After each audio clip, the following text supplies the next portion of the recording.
Jane and Toyn were at the same archery practice as Henrik and William. Shots on target, shots missed. You see here we have this small table, actually two tables. One is for Henrik and William, another one is for Jane and Toyn.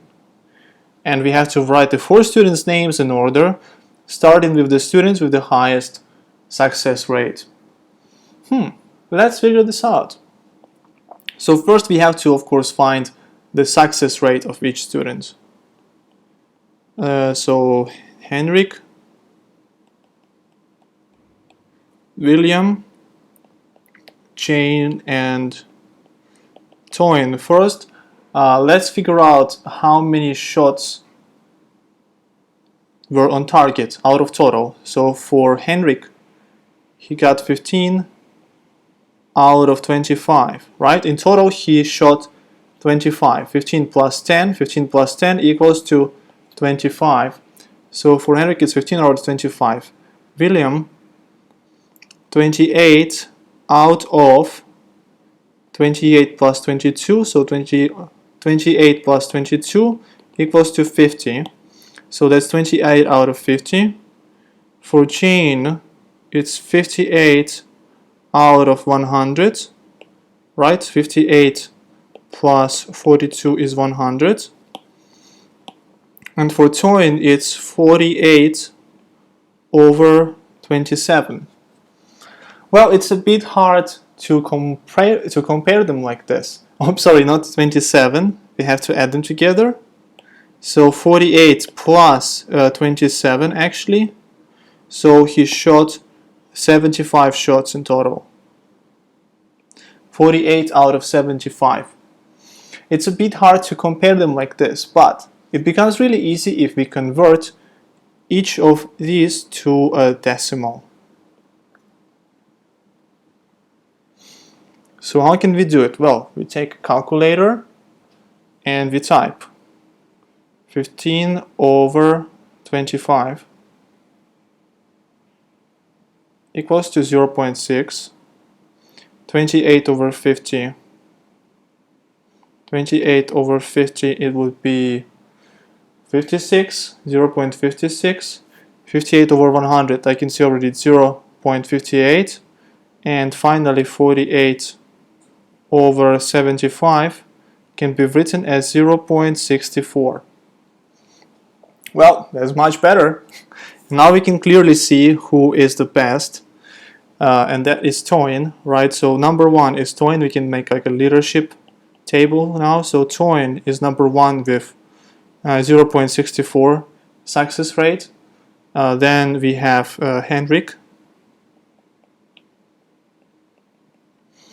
He is number 2. Jane is on the 3rd place with 0.58 rate. And finally, William is on the 4th place here. So for William, it's 0.56. Pretty good results overall. When I was on the shooting range, it was way worse than that. Second, the angles in a triangle are in the ratio 2 to 3 to 4. What size is the smallest angle? What size is the largest angle? Let's figure this out. So sum of angles in a triangle, everyone knows this. Sum of angles in triangle is 180 degrees. Right? And now we have to divide 180 degrees in the ratio 2 to 3 to 4. So first we have to figure out how many parts we have in total in this ratio. So 2 parts to 3 parts to 4 parts. Altogether we have 9 parts. So altogether we have 9 parts. 1 part. So again, for 180 degrees, 9 parts. How much is 1 part? 1 part would be equal to 180 over 9 would be equal to 20 degrees. And now we can actually turn this in the actual angle sizes in this triangle. So we just have to multiply each one of these ratios by 20.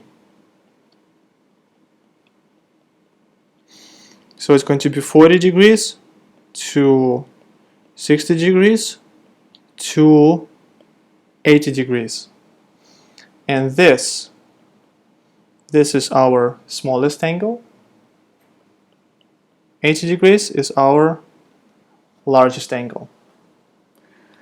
Next one, Jill and Nat share some money in the ratio 8:3. Jill gets $60 more than Nat. Oh, that's interesting actually. How much do they get each? So this is B. Jill and Nat, they share money in the ratio 8:3. Jill gets 60 more than Nat. So we can say that if Nat was given $60 more, he would have the same amount as Jill. He would have the same amount of money as Jill.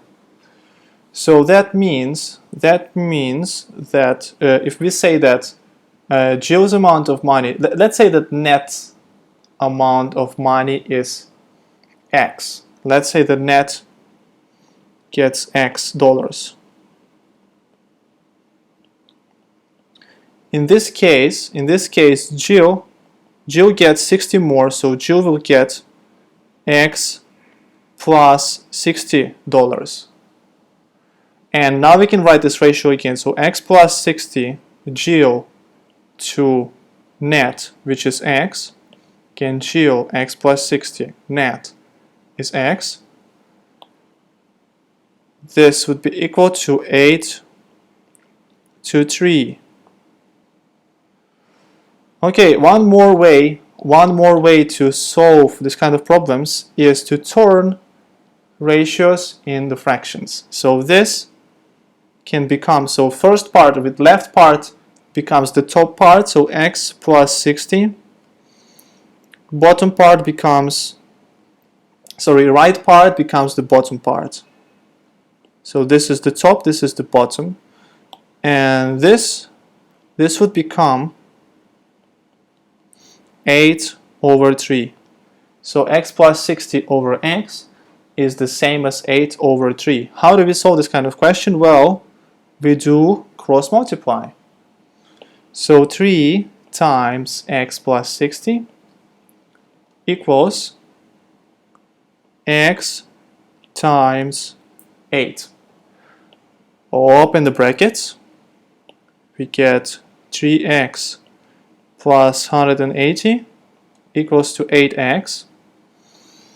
We can take all x's to one side. So let's take it here. My space is finished already, but I think it's going to be enough. So 180 equals to 5x. Again, we take 3x here, it becomes negative 3x. So 8x minus 5x is minus 3x is 5x. So 180 equals 5x. In this case, x equals to 180 divided by 5, which is equal to 36. So this is the money Net gets. Net gets $36. Jill gets $60 more, which is $96. Jill gets $96. This is our answer to this question. What else do we have? I change 650 US dollars into 35,295 Indian rupees. How many rupees would I get for $220? Well, that's a good question. We have to establish the, so here we have to establish the exchange rate. $650 would get us 35,295 Indian rupees. I never drew this rupee sign. This is going to be my first try. So let's try this. It goes like this, and then here. Probably it looks like that. I'm hoping for that. So how many rupees would I get for $220? So let's say we have $220, and amount of rupees we get is something we don't know. Something we don't know can be written as X. Let's say that amount of rupees we get is X. And this can be again, we can again use a fraction method we used last time. So this can become 650 over 35,295, and this can become 220 over X. How can we solve it? Again, remember dollars. Do not confuse stuff. If you put dollars on top, you can do it anyway. You can put rupees on top, you can put dollars on top, but if you put dollars on top, they stay on top, right? Dollars here and dollars here. Try not to mix them up, because if you mix them up, the answer would be wrong. So dollars are on top in this case, and rupees are on bottom. Rupees are here. Yeah? Okay, now let's do cross multiplication. So X times 650 equals to 220 times 35,295. Really big number, yeah? Let's figure this out. So 220 times 35,295. That's going to be, so 650x equals to 7,764,900, like this. And now to find x, we would have to divide both sides by 650. So x equals to this huge number, which takes too long to pronounce, divided by 650, which would give us, which would get us 11,946. This is how many rupees we would get for $220. That's a lot of rupees, I can say. Yeah. So again, this is A. This is our question A. And so answer for A is how to draw rupees again. Never did that before. 11,946. Yeah. And next one, how many US dollars would I get for 48,870 rupees? So let's do in B. Again, we write our original ratio, which is 650 to 35,000, what is it, 295. And now the question is, how many rupees we would get, how many dollars we would get. So how many dollars we would get for 48,870 rupees. Yeah. Okay. Again, so let's draw this. So this is going to be 650 over 35,295 as before, and this is going to be x over 48,870. let's figure this out. So we do cross multiply, we do cross multiplication, we will get 650 times 48,870. Oh my god, such huge numbers all the time, equals to x times 35,295. So actually what we can do is we can take this to the other side. We can take this here without doing multiplication, so that we don't have to do a lot of multiplication at the same time. We can just do this in one step instead of two steps. So what we can do is we can divide both parts by 35,295, and then we would get x is equal to 650 times 48,870 divided by 35,295. Okay, we can do this. Oh, this is not what I was trying to do. I was going to move this here. Yeah, let's move it. Let's move it again. So what I want to do is I want to get my calculator and I want to find x. So 650 times 48,870 divided by 35,295, which would give us $900. So x equals to 900. Alright, and answer to B is going to be $900. That's our answer.